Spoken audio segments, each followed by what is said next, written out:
día de hoy vamos a abordar un tema que es crucial para despejar tantas dudas que tiene la gente, puesto que comprender las etapas del proceso penal permite entender cosas como: ¿por qué mi causa murió al poco tiempo de haber hecho la denuncia? ¿En qué etapa estoy ahora? ¿Qué viene a continuación? ¿Qué puede hacer el fiscal con mi denuncia?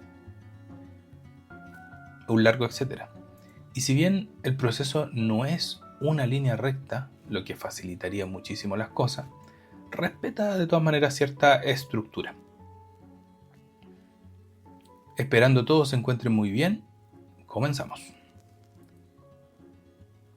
El primer punto: ¿cómo inicia una causa penal en Chile? Las posibilidades son tres: la denuncia, la querella o la investigación de oficio por parte del Ministerio Público. Respecto de la denuncia, es aquella declaración que presta una persona ante alguna autoridad competente, como sería la policía, la fiscalía, incluso los tribunales. ¿Con qué objeto sería esto de la denuncia? Bueno, da cuenta de la ocurrencia de uno o más hechos que podrían tener carácter de delito. Quien hace la denuncia, por supuesto, tiene un objetivo, que es el hecho de que se investigue lo que ocurrió. Y aunque suene curioso, no siempre el objetivo busca que se aplique el castigo o la sanción penal. Esta forma de iniciar el proceso es por lejos la más habitual de nuestro sistema, la denuncia. Cientos de partes policiales llegan a la fiscalía a diario reportando distintos hechos, pero esta definición dejaría fuera, si la dejamos hasta ahí, otra cara de las denuncias, que son aquellas que vienen de la propia policía. Cuando detienen a una persona, los policías, que se les llama en esa calidad los funcionarios aprehensores, son a la vez denunciantes. Tal es el caso, por ejemplo, de delitos de porte de arma blanca en la vía pública, o los desórdenes públicos, el robo de accesorios en la vía pública de algún vehículo, etc. En todos esos casos es el funcionario que detiene al delincuente, al imputado en este caso para ser más preciso, quien reviste la calidad a vez de denunciante. Bien, sobre todo cuando la víctima aún no figura o derechamente no existe, como en el caso del porte de arma blanca. Todos estos casos ocurren en situación o hipótesis de flagrancia, es decir, están siendo cometidos en el momento o muy poco después, y han sido advertidos ciertamente por la policía. Ahora, te doy un consejo desde ya, además de la explicación, por cierto. Si estás en la necesidad de denunciar algo, mi recomendación es que optes por la presencialidad. Hoy existen mecanismos virtuales de hacer las denuncias, pero en mi experiencia no te dan las garantías suficientes para que puedas constatar que efectivamente se ingresó tu denuncia al sistema. De hecho, hace poco me pasó que llené un formulario de estos que tiene la propia Fiscalía, el Ministerio Público, mandé con todos los datos la denuncia, el Ministerio Público me acusa en un correo automático, me acusa recibo, pero la causa nunca se creó en su sistema. Y a la hora, por supuesto, de reclamar, tampoco tuve ningún éxito. Además, es súper importante que tengas claro el formato de tu denuncia. Este es otro dato que te quiero entregar. Debes estar tú en condiciones, para que sea una denuncia óptima y que tenga posibilidades de prosperar, de poder primero relatar el hecho de una manera ordenada. Debes partir de manera cronológica, partes por el comienzo, por el principio, entregando la mayor cantidad de datos precisos y pertinentes, como por ejemplo el lugar donde estabas, la fecha en que ocurre esto, la hora si fuera posible. Siempre puedes hablar en estimativos también, en un rango. Bueno, ciertamente, ¿qué fue lo que pasó? Si desconoces al hechor, al imputado, entregar algunas características físicas, desde su vestimenta, hacia color de pelo, estatura, contextura física, etc. En cambio, si conoces al hechor, sería útil algún apodo, si es que no te sabes el nombre, o dónde vive, etc. Bueno, si cuentas con antecedentes de respaldo, también es oportuno que lo entregues ahora. Por ejemplo, si tienes grabaciones del hecho, o alguien te las hizo llegar, si tienes testigos, etc. Todo, por supuesto, va a depender del caso a caso, pero estos insumos son mínimos. Y aunque lógicos parezcan, mucha gente, la verdad es que al hacer denuncias entrega muy poca información y la causa es desestimada, como vamos a ver a continuación. En segundo lugar tenemos la querella. Es muy parecida a la denuncia, pero contiene varios requisitos adicionales. La primera diferencia es que requieres sí o sí que la patrocine un abogado. Además, se presenta solo y exclusivamente ante el Tribunal de Garantía. ¿Ya? Antes te había dicho que la denuncia podía ser ante las policías y ante el tribunal. Aquí solamente ante el tribunal y por un abogado. Existe una serie de otros requisitos legales, pero creo no vienen al caso profundizar en este momento. De todas maneras, para aquellos que estén interesados pueden ir en tu buscador preferido, Google, al artículo 111 y siguientes del Código Procesal Penal. Busquen Código Procesal Penal y se van al artículo 111. Ahí van a encontrar más requisitos.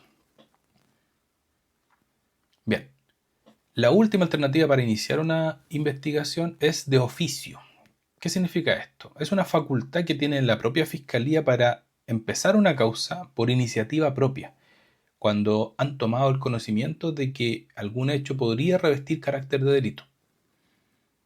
En el último tiempo se ha visto un incremento en el uso de esta facultad, probablemente con la finalidad de mostrarle a la ciudadanía que la institución está activa y está atenta, persiguiendo con eficiencia los delitos. Bien, estamos listos. Ahora pasemos a una de las partes que más indigna a la comunidad y a la opinión pública, las así llamadas facultades discrecionales del Ministerio Público. Seguramente, si ya has sido víctima de algún delito o hiciste una denuncia, muy probablemente te encontraste con la desagradable sorpresa de que la Fiscalía tomó tu denuncia, la leyó y decidió no seguir adelante. Eso que parece insólito, en muchos casos tiene justificación. En otros es simplemente un brutal defecto del sistema utilizado para descongestionar la cantidad de causas que le llegan a diario a la Fiscalía. ¿Cuáles son estas facultades? Partamos por la más frecuente, el archivo provisional. Esta herramienta de la Fiscalía le permite guardar bajo la alfombra tu causa, cuando no encuentra antecedentes que le permitan realizar diligencias investigativas. Es decir, una causa que no tiene por dónde ser abordada, la Fiscalía no pierde el tiempo con ella y derechamente le aplica esta institución, esta facultad que se llama el archivo provisional. De todas maneras, es relevante aquí, para ti, que comprendas que no es una decisión inamovible. O sea, no es una decisión que no se pueda revertir. Tú puedes reclamarla a la Fiscalía y pedirle que la desarchiven y que realicen diligencias determinadas. Usualmente lo que la Fiscalía espera es que tú le aportes información para poder seguir, más que el solo hecho de que simplemente reclames y digas, oiga, investigue. No, es la Fiscalía pidiéndote, me faltan datos para poder investigar, así que usted, si los tiene, apórtelos, de lo contrario no puedo seguir adelante. Por lo tanto, si durante ese transcurso del tiempo, desde que hiciste la denuncia hasta que recibiste la comunicación de que tu causa estaba archivada, lo aconsejable es que hayas recabado, si es que es posible, por cierto, sé que es muy difícil y que de hecho no es ni siquiera tu labor, pero si tienes la posibilidad de recopilar más información que poder aportar a la causa, testigos, fotos, videos, algún apodo que escuchaste de algún vecino, por ejemplo, si fuiste víctima de algún robo y el delincuente es habitual de la zona, etcétera, todo eso podría eventualmente ayudarte a revertir esta decisión del archivo. Por experiencia personal, la mayoría de las víctimas no realiza estas gestiones y se queda hasta este punto nomás. Asume y muerde su indignación, por no decir otra cosa, sin reclamar, sin buscar elementos que refuercen su denuncia. Otros, en cambio, acuden a un abogado de confianza o buscan uno para que los asesore. y esto muchas veces termina, más allá de una petición simplemente de ese archivo, en una presentación de querella, que obliga, ojo, legalmente obliga a la Fiscalía a investigar y lo que hace es impedir un cierre prematuro. ¿Por qué indigna tanto el archivo? Bueno, más allá de que pareciera que la Fiscalía no quiere hacer su pega, no quiere trabajar irrespetuosamente, te da un portazo en la cara a ti como víctima. He conocido casos en los que sí existen antecedentes y que por básicos que sean permiten al menos despachar una orden de investigar a las policías.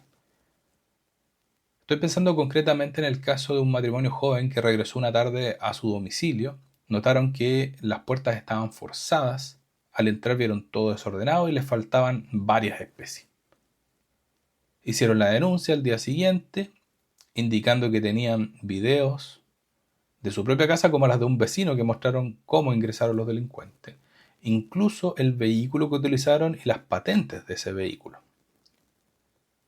Adivinen, al mes de este hecho les llega una carta a su domicilio indicando que su causa se encuentra archivada provisionalmente y que si acaso contaban con más antecedentes los podían aportar a la fiscalía para reanudar. ¿Qué más antecedentes puede aportar una víctima en este caso?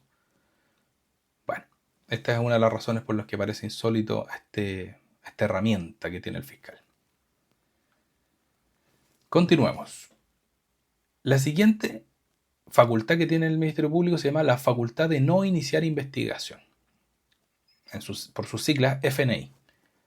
A diferencia del anterior, el FNI se aplica cuando fue leída la denuncia y el fiscal estima que los hechos que fueron denunciados no serían constitutivos de delito. O, en la eventualidad que sí lo fueran, que la responsabilidad del hechor se encontraría extinguida, por ejemplo, por la prescripción. Ciertamente, la virtud de esta herramienta va de la mano con no desperdiciar recursos en causas que no tienen sentido, ya sea porque no son delito, o porque la acción está prescrita, o porque el autor del ilícito falleció, por dar algunos ejemplos. Muy importante es entender que en nuestro sistema judicial son los jueces los que interpretan y aplican la ley. En este sentido, esta herramienta le impone al fiscal presentar un escrito al juez de garantía indicándole su parecer, fundamentándolo y pidiéndole en definitiva que lo apruebe, que esté de acuerdo con él, para dar por terminada la causa. Entonces será el tribunal quien va a tener la última palabra. ¿Me explico? Veamos un ejemplo. Imaginemos que fui víctima de un conductor ebrio. Este conductor perdió el control de su vehículo, choca con mi domicilio, echa abajo la pandereta e incluso queda incrustado en mi living. Pero en el accidente, el conductor perdió la vida. Entonces, efectivamente yo hago la denuncia para acusar no solamente los daños que sufrió mi inmueble, porque corresponde, además por temas de seguro, si es que lo tuviera.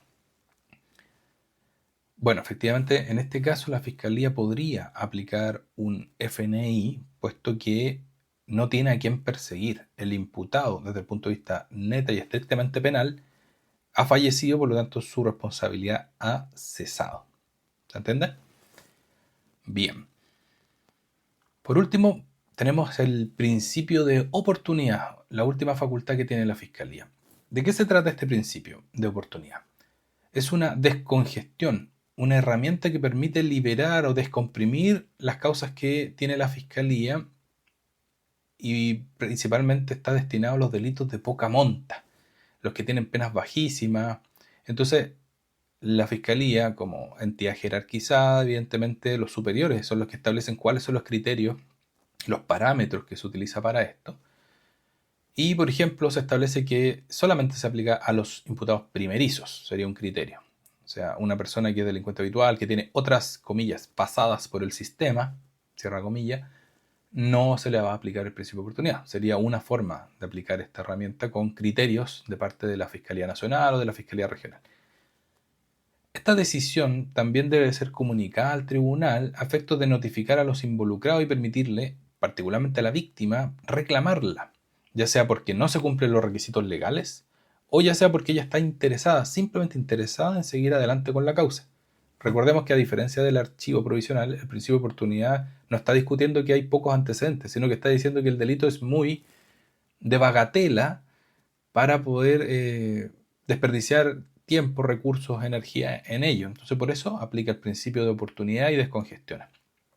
Pero si hay una víctima que está interesada y se lo manifiesta al tribunal en el plazo que corresponde, ahí tú tendrás entonces la posibilidad de revertir esta facultad y el tribunal te va a obedecer y va a negarle al Ministerio Público que deje la causa hasta este punto, al menos por esta herramienta. La peculiaridad de esta herramienta es que se prohíbe aplicarla a funcionarios públicos y tampoco en imputados que hayan sido beneficiados por ella dentro de un plazo de 2 años. Bien. Como se puede ver, es una herramienta controlada a diferencia del archivo provisional y esto le permite a la víctima dentro de 10 días específicamente oponerse a la decisión cuando le es comunicada. Sin embargo, como muchos de ustedes podrán imaginar, las víctimas rara vez reclaman y manifiestan su interés por seguir adelante, ya sea por desconocimiento, ya sea por lo desalentador del solo hecho de que la fiscalía te diga indirectamente que no tiene tiempo ni interés en seguir tu causa. Bien, hasta acá dejaré la primera parte de estas etapas del proceso penal. Me despido no sin antes ofrecerles mi correo de contacto, por si tuvieran alguna inquietud o solicitud particular, en algo que los pueda ayudar. El correo es proyectodignus@gmail.com, el que también encontrarán por supuesto en mi perfil. Un afectuoso saludo, hasta el siguiente capítulo.